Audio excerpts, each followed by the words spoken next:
Hi guys, a very good evening and welcome to Africa and Beyond Television Network. We continue to take a look on what is happening in the nation Zimbabwe without fear, without favor. You know, we've seen ZANU PF people, they're not happy about the reason why ZiG is losing value, just like that. But we have to agree on certain matters to say, all is not well. This is what we can say. All is not well. And Tinotenda Gachange, who is a Mnangagwa supporter, and ZANU PF Murakachi says, who is behind money changers?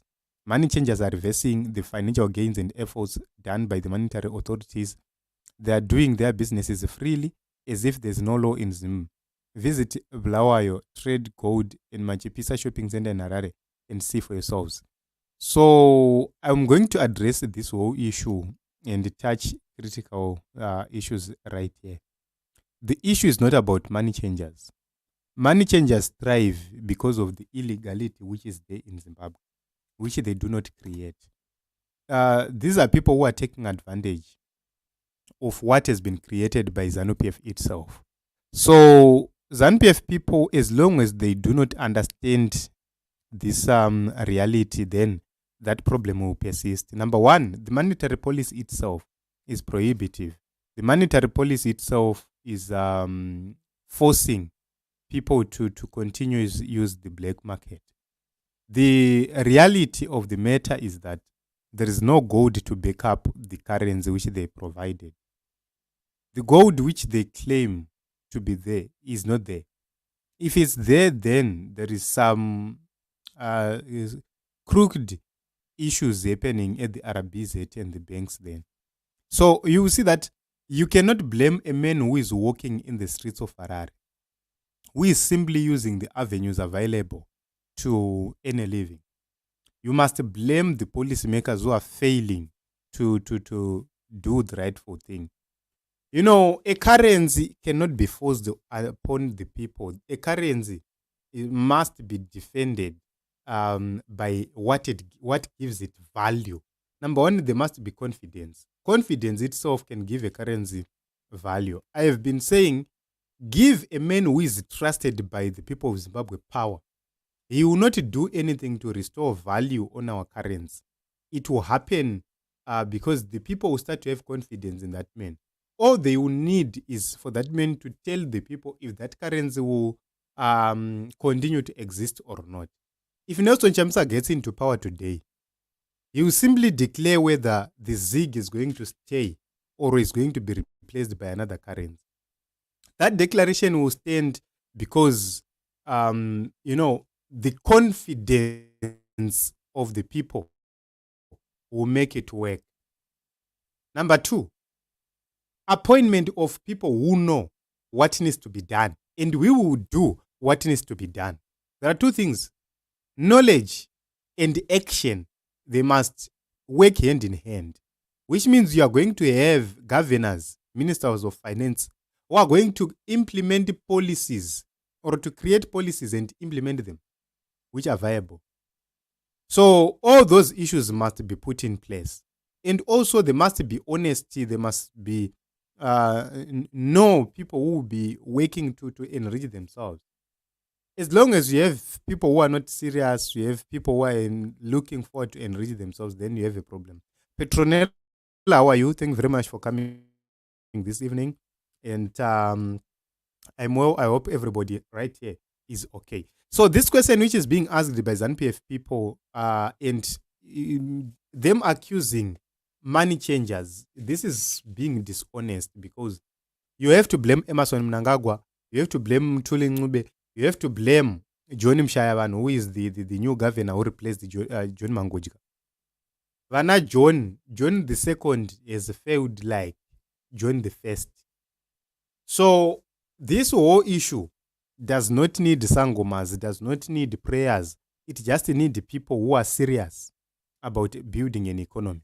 I have seen Professor Mugano giving these people advice, but George Zvaramba will be attacking Professor Mugano on a daily basis, invalidating the points he has been raising.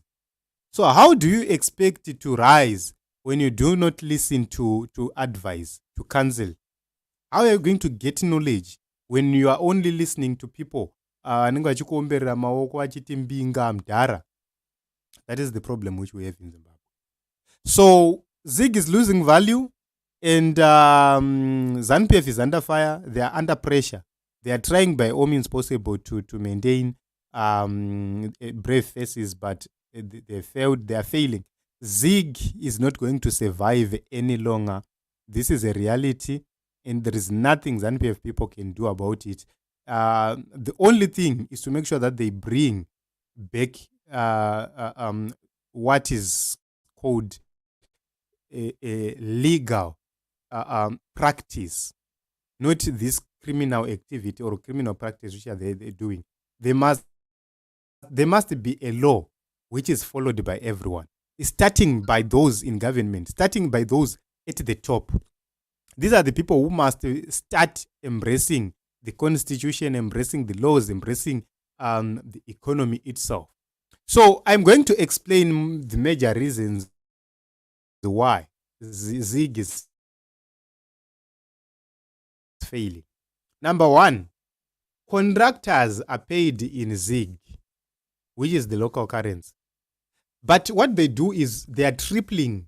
If they give quotations, this is backed by gold, which means if gold is selling at $70 a gram, it means that is the same value which ZiG must be carrying, depending on the amount of gold which we have in the coffer. So we are saying the amount of gold we have versus our ZiG, then we get a value. Once we get that value, we then go and use that value. But the moment you start to say the real value multiplied by 3, it becomes a problem, because you are devaluing ZiG wega. When these invoices are paid, these people, they want US dollars. They don't want to continue to have ZiG, which means by overcharging, you have stolen money which was supposed to be there backing ZiG. And for them to offload this money on the black market to get US dollars, which they can go and enjoy elsewhere, buy nice cars, houses outside Zimbabwe, and everything else, they will need to sell that money on the black market. That is how black market then starts to thrive. So how can you have ZiG work when vanhu vacho vamuri kupomera muchiti machange money, they are being given money by the officials who are ZANU PF people, who are getting access to this ZiG? So how do you expect ZiG to have value when that criminal enterprise is thriving like that? This is a very big problem.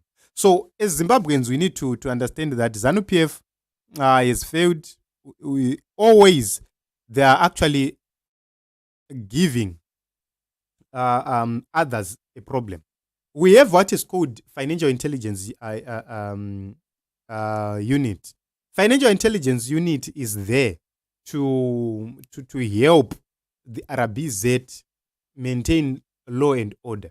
But the problem is FIU findings cannot be used in a court of law.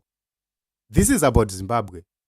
FIU can say so and so have done A, B, C, D, but their findings cannot be used in a court of law in Zimbabwe.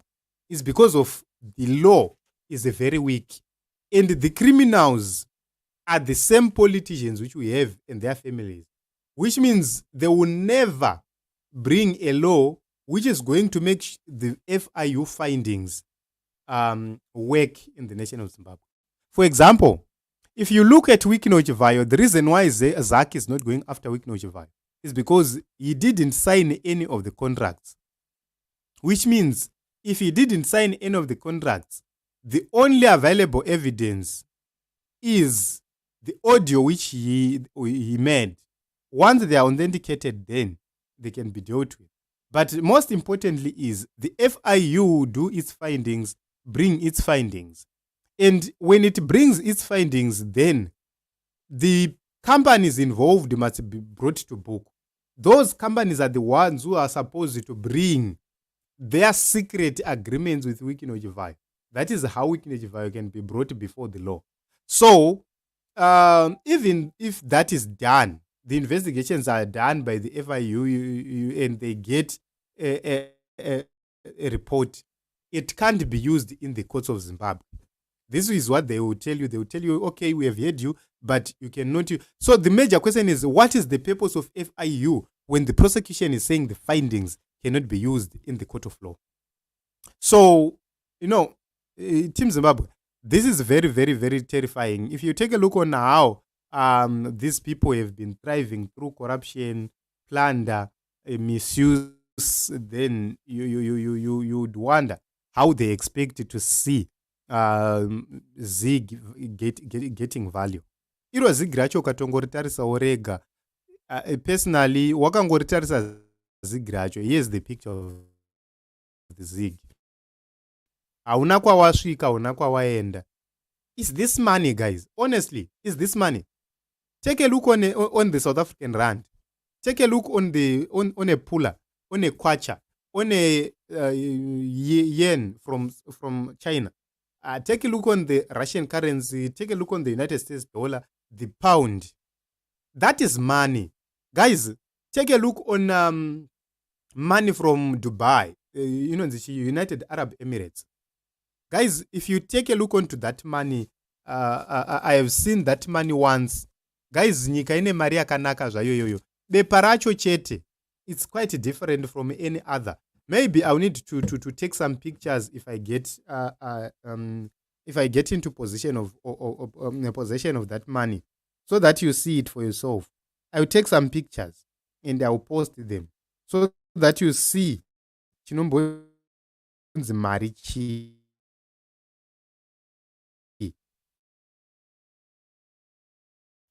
Imariyo yakanaka, guys. Yakanakisa zvekuti if you are if you are in possession of 100 dirham, you see that is money. The paper equity. What kind of people are we dealing with? You see that 100 dirham of the United Arab Emirates. That is money, guys.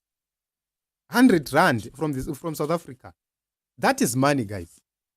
Even if you go to Namibia, that is money.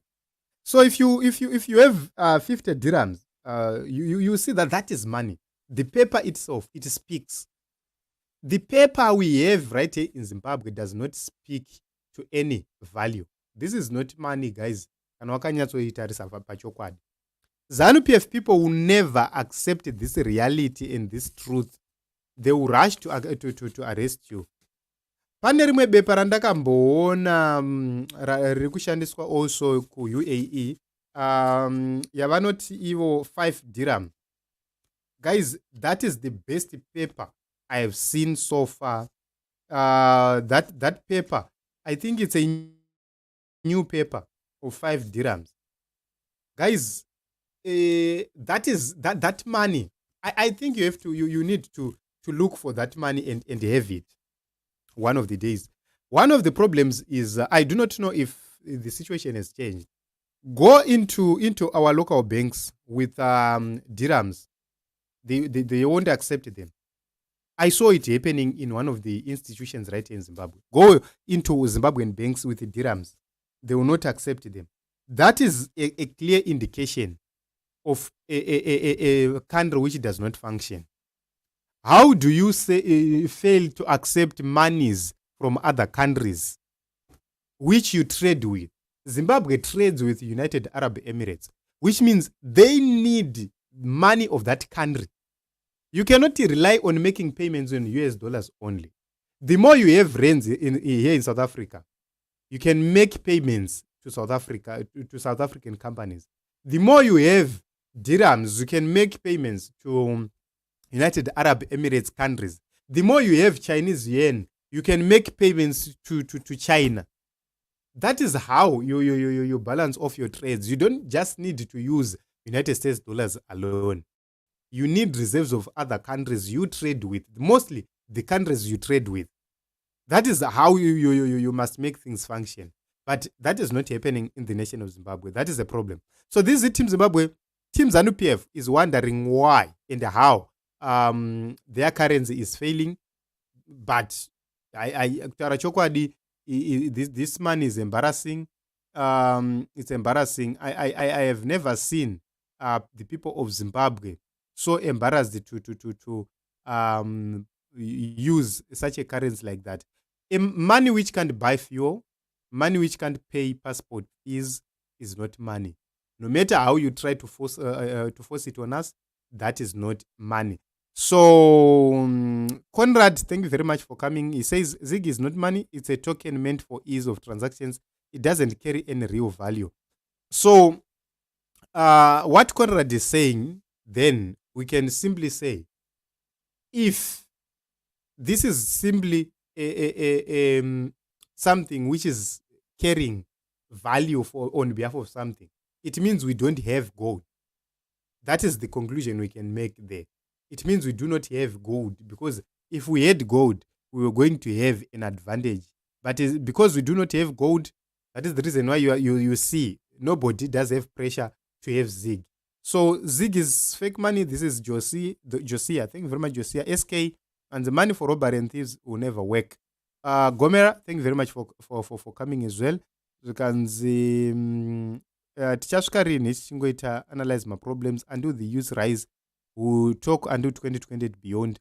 Gomera, each and every revolution, it starts by having a conversation. We start by having a conversation. That is how we conscientize each other. That is how we make everybody want to participate in these things. If we don't expose what is happening, then how are we going to cope? Because remember, ZANU PF is doing propaganda on radio. Kuna vanhu vari kutotaura kuti varume ZANU PF yakanaka yakadaro iri kutadza opposition. For example, Thabo Mbeki has come out and is blaming the opposition for what happened in 2008 in South Africa, xenophobia. We'll talk about that matter in detail. But that is a problem. That is propaganda which we need to deal with. Is it Morgan Tsvangirai and the opposition which caused that? No. It was simply hatred from the South African government. Vachishanda ivo vachizviita for their own personal gain or benefit. But right now, they are now putting the blame on Morgan Tsvangirai. It's because they don't want to take responsibility of their actions. Thabo Mbeki is the same person who then came to put pressure on Morgan Tsvangirai to accept a fake GNU. So we have seen this thing. We are talking because we have to reach an agreement. Once we reach an agreement, you see the people of Zimbabwe taking the necessary action which is needed to be taken. So this is it, Team Zimbabwe. I don't want to take much of your time. We have gone beyond 10 minutes. We are now at 18 minutes. We need to cut it short. So this is it. I love you all. Thank you very much, everybody, for coming. And thank you very much, everybody, for these contributions.